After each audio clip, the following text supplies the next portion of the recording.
Dive on in. Dive into the mind-blowing revelation that our brains are the divine conduit where God communicates with us. And take heart. You possess the power to rearrange, to reprogram your brain. Light up new pathways, effectively reshaping your thinking. What's more exciting than that? The human brain, wired with pathways that we can actually remodel. An astounding reality that holds true up until our final days. Peek into the magnificence of our minds. It houses 7 entry points, 2 eyes, 2 ears, 2 nostrils, and a mouth.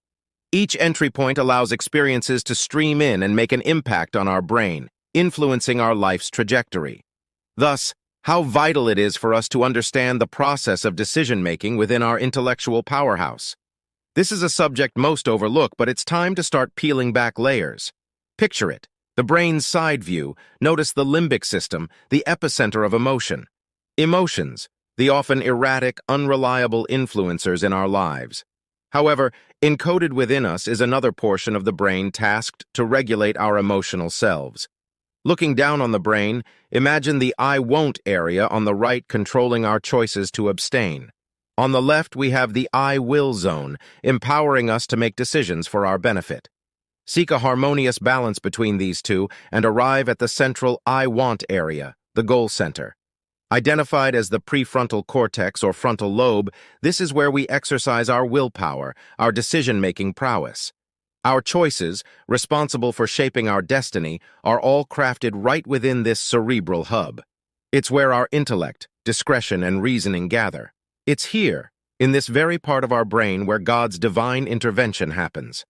Now imagine, when your body is well-maintained, well-rested, well-nourished, and well-hydrated, this I want guardian becomes stronger. Harness your understanding of the 7 mental laws that govern the brain to consciously rewire your neural network. Notably, the fundamental law of cause and effect. Don't mistake the effect for the cause. Don't blame the symptoms when they are mere outcomes. Proactively seek the root causes that catalyze the issues. Seize the law of choice. Decide to break the shackles of habit and take control of your actions. Remember, your words being the tangible form of your emotions, wield their power wisely. Rest assured, we possess the ability for adaptation. New neural pathways, dendrites, and brain cells can form whilst old, unneeded ones decay. And when doors seem closed, be ready to embrace the gift of diversion to explore other pursuits. The potential to rewire your The Beatles needed the Rolling Stones. brain exists within you till your final breath. So, challenge yourself. Rewire your brain, transform your thinking, and lead a healthier, happier life. And at the end of the day, you got to be happy.